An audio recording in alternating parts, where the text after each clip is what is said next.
back to Cluedo, and we're in pursuit of a killer here. And at the moment the computer is telling us that the most popular choice is Miss Scarlett with the tie in the dining room, which is an interesting combination. But we're going to make another accusation now. I'm going to ask, what's your name? Garnet. Garnet here, to tell me what she's got on her dials there.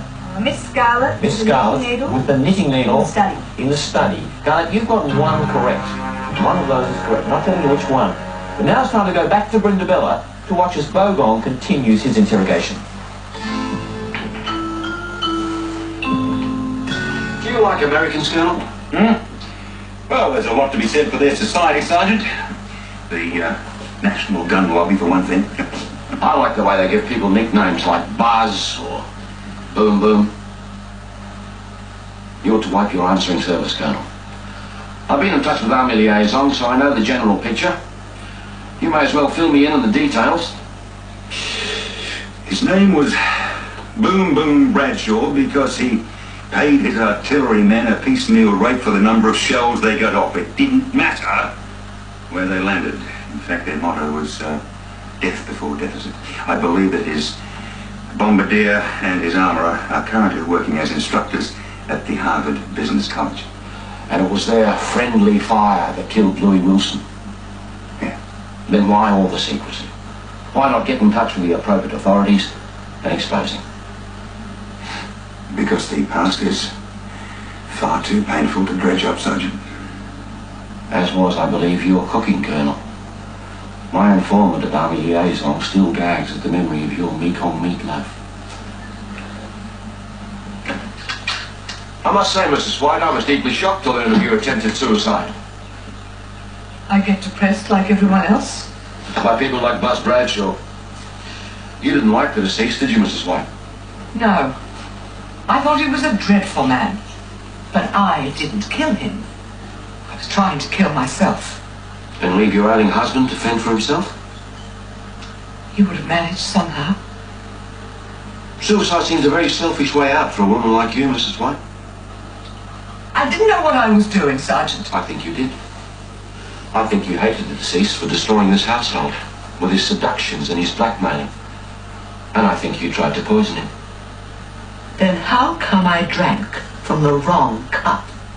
The wrong cup? So there was a right cup? I think you've just given a game away, Mrs. White. Why were you thrown out of medical school? What? What's that got to do with anything? I like your Dean's sense of humour.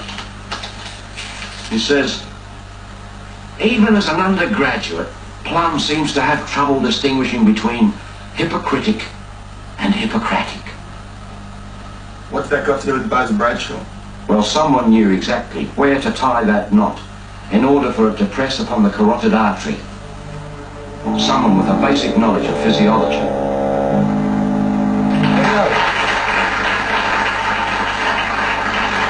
More clues there. All right, who wants to ask these people some questions right up here? What's your name in the green? It's Jackie. Jackie, who do you want to talk I to? want to speak to Mrs. Scarlett. Miss Scarlett, there she is, on here. Scarlett, when you went to the study, were you really looking for your sunglasses, or was it something else? No, I was lying to the silly old slug. I was actually looking for a sort of a love letter that I'd written Buzz. He'd been using the study, so I figured that he would have thrown it out either into the fireplace or the waste paper basket. And did you know anything about the tie? No? What tie? And what about the blood-stained handkerchief that was found in the fireplace? Well, how disgusting. No, I don't know anything about that. How innocent she is. I have to take another question from Joanne. Right, Colonel Mustard, I apologise. Thank you, Joanne. Thank you so very much. Excuse me, though, I do have a question. Did you follow out Mrs. Peacock's suggestion that you killed Buzz? Mrs. Peacock never actually suggested that to me. I assure you, though, had she done so, I'd have been more than happy. That's very frank of you. Has anyone got a question for the Reverend Green? Anyone got? You've got a question up here in the white, and what's your name?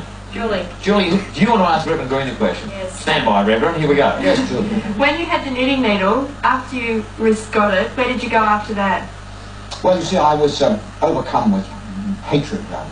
It reminds me of the Leviticus 5, which says, it's better to sleep with a sober cannibal than a drunken Christian. And so, taking this to heart, I decided that I would follow this man and attempt to kill him. Reverend, we're so indebted to you for your little epithet. And another question from down here. Reverend Green, which is your favourite room in the house? Oh, I'd probably be quite embarrassed to tell you, but... Is it where you compose most of your sermons? Oh, the library, where there's a lot of books and I get a lot of good ideas for my sermons. One more question from up the back again. Yes, and off you go. So, Professor Plum, did you tie the knot in the tie? Yes, I did. Why? Well, because I knew that from my medical study days that a knot that size against the carotid artery would kill the man quite quickly. So you did intend to kill him? Yes. And what stopped you? I couldn't find him. Mr. Betty, you maybe should have done the orienteering school instead. We're going to take a break and be back for some more clues.